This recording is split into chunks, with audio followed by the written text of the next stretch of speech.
Everybody get up, it's time to slam now. We got the real jam going down. Welcome to the Space Jam. Here's your chance, do your dance at the Space Jam.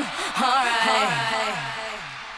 Did you know Space Jam was inspired by a commercial for Air Jordan sneakers? In 1993, Nike ran a commercial featuring Michael Jordan and Bugs Bunny. They squared off against Marvin the Martian in a game of basketball over a pile of Air Jordans. Jordan also appeared alongside several other Looney Tunes characters in commercials for MCI Communications after Space Jam's release. When shooting the film, Warner Brothers moved a wooden basketball court from Long Beach State University to their studio lot in Hollywood just for Jordan to practice on. Assisted by revered NBA trainer Tim Grover, Jordan went through a rigorous physical conditioning program to stay in shape for the film. This saw him lifting weights during his lunch hour and playing pickup games nearly every night with other players like Charles Barkley, Sean Bradley, and Magic Johnson. While filming, Jordan would often lightheartedly taunt the extras he played with on set, including Keith Gibbs, who remembered, "One play, Jordan hit a 35-footer on me. I mean, it was ridiculous. Leg out, tongue out, all that stuff. Hit a 35-footer on me and goes, 'Get the off the court.'" The film's post-production and visual effects were handled by Synsight, whose founder Ed Jones received an Academy Award for Who Framed Roger Rabbit. Space Jam's animation was done with a program called Animo, which allowed animators to call up drawings frame by frame during a shot. The program employed a built-in palette that colored characters in flat, bright colors, all of which could be changed at will without having to redraw art assets. Producer Ron Tip explained the advantages of the program, stating, "If you compare the traditional art and ink process of Xeroxing the artwork onto cell and painting it by hand, there's a great savings in time. With original cell paint, very often only 1 or 2 colors at a time could be painted. You would have to wait for those colors to dry and then repaint it, so it was a very exhausting process." Wendy Allsworth added, "We're averaging about 4 minutes for every cell that's painted. Traditionally, if you hand painted that stuff on acetate, it's more than 20 to 30 minutes per cell." Many scenes that Jordan shares with the Looney Tunes characters were shot against a green screen with extras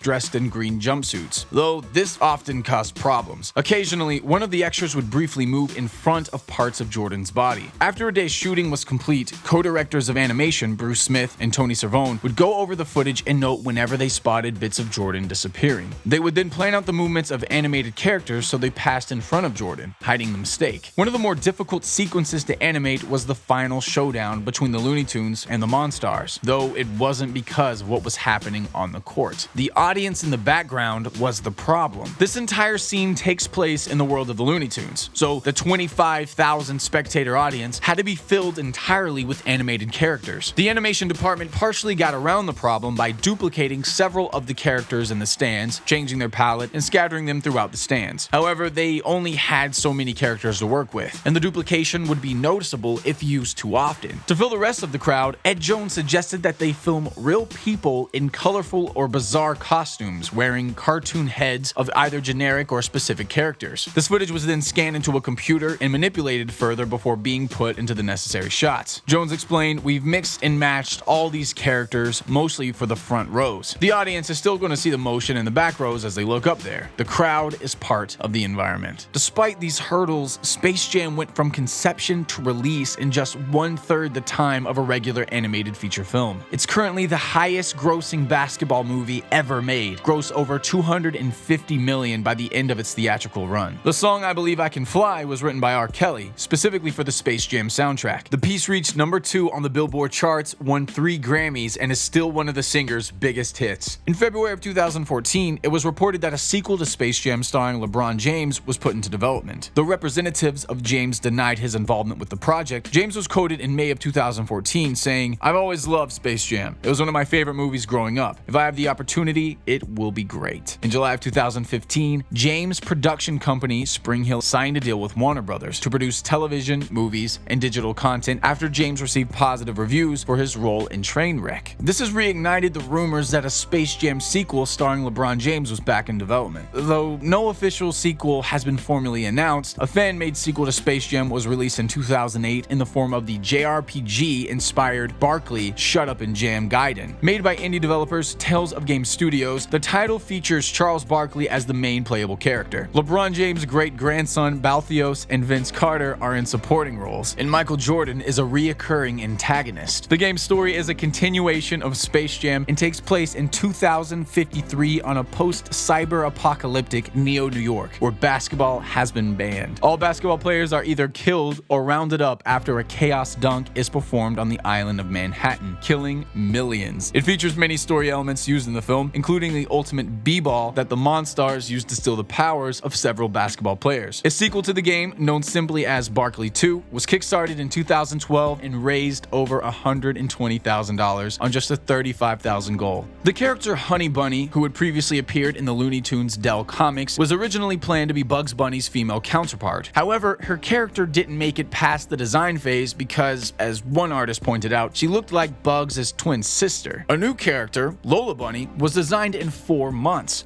After Charles Barkley has his talent stolen in the film, he prays for them to come back, promising that he wouldn't go out with Madonna again. This scene was poking fun at a popular rumor that Barkley dated Madonna in 1993. The gymnasium where the Looney Tunes practice is named Schlesinger Gym, after Leon Schlesinger, the man who produced the very first Looney Tunes and Merry Melodies cartoons. Actor Bill Murray also has a cameo in the film, joining Jordan and the Looney Tunes team during the final match. Murray explains that he's there because he's friends with the producer.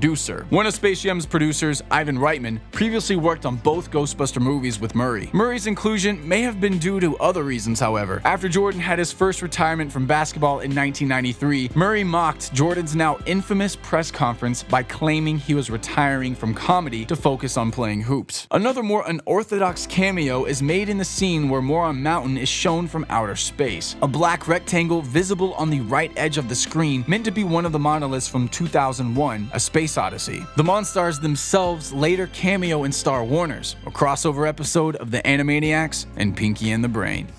Can I go home now?